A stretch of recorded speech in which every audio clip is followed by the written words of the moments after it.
from all around your lawn. I'm here to tell you how football is strong. Good morning and welcome back to the GDFL Netball Show.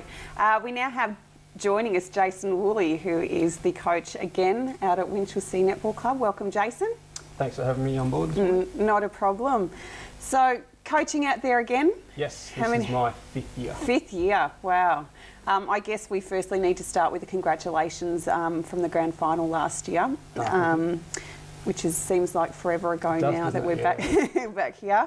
But you did win that 56-29 against Werribee Centrals, which I guess you're probably tipped as a favourite going into that game, but I guess you guys just completely outrun those girls there. Like, I didn't think it would be that much. I thought it would have been a much closer game than what it was last year. Yeah, we definitely prepared for a very good, strong hit out from Werribee. And look, it was quite a physical game, and we were lucky to get on top there, particularly towards the end, which probably made it look a lot worse than it was. Yep.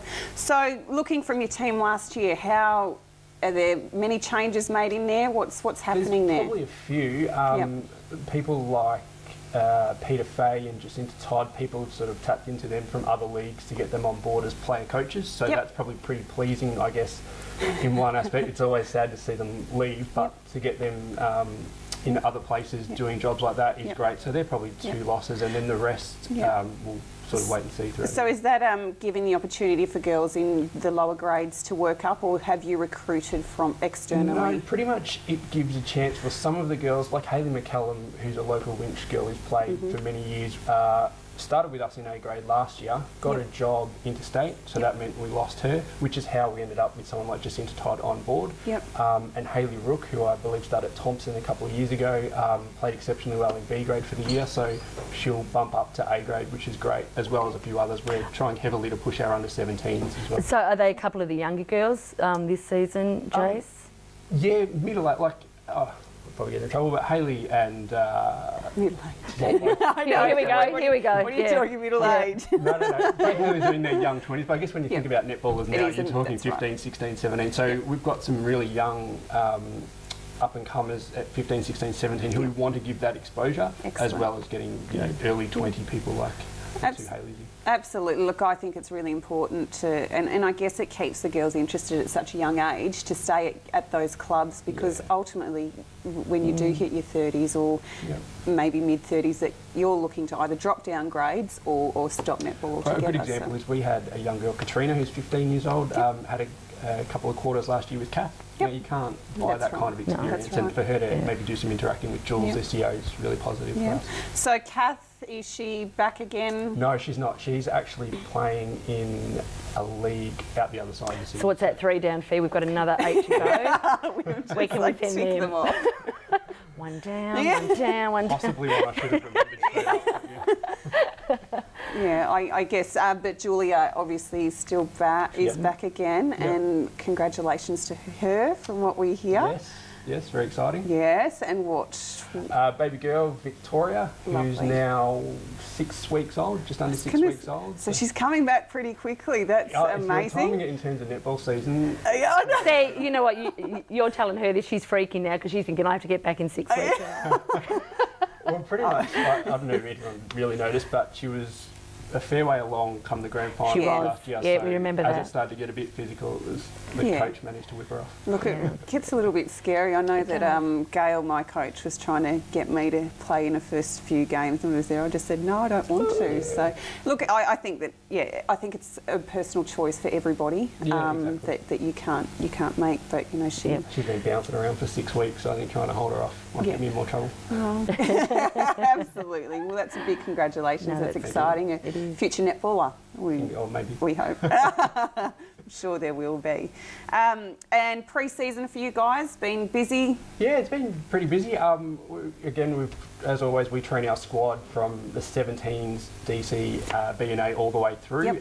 And only over recent weeks have we started to break that up a little bit. So I'll strongly focus on our under-17s through to A and B. Yep. So having those 3 teams really intermix, just to help reduce that jump from under-17s through to the seniors. It's a big gap. It is a big gap. They can get the more exposure they can get in those sort of areas will help them in the future. Yeah, absolutely. So did you train right through January and stuff, Jays? Yeah, I mean, December. obviously with the baby, I had some others help me help out, you, and some of the others. Well, were I didn't great really help. mean you train, I mean the girls train. Yeah, I think there was some more fitness stuff done in Jan, and then Pre-season. towards late Jan, early Feb is when we started to ramp it up Yeah. a little bit more, and then even more heavily, obviously, in March. Yeah. So, That's good. Yeah, absolutely. Look, it's going to be exciting, and you know, your thoughts about any upcoming teams, I guess. You know, you hear things flying around, and it's not until we sort of get into the first few weeks that we get a grip on who's got who at what club, because we hear so many things. You hear a lot of things, you probably don't know a lot. You see who's gone where, maybe round 1, people are unveiling who's actually signed where. We don't necessarily get privy to that. And then I think the league starts to sort itself out, maybe 6 to 8 weeks, results start to paint a picture of where teams are at. And I think it's hard to go past the usual suspects. Obviously, Bell Post and Werribee are very strong. Absolutely. East Geelong, I think, will be up there again, even with changes. I think they're quite a strong side.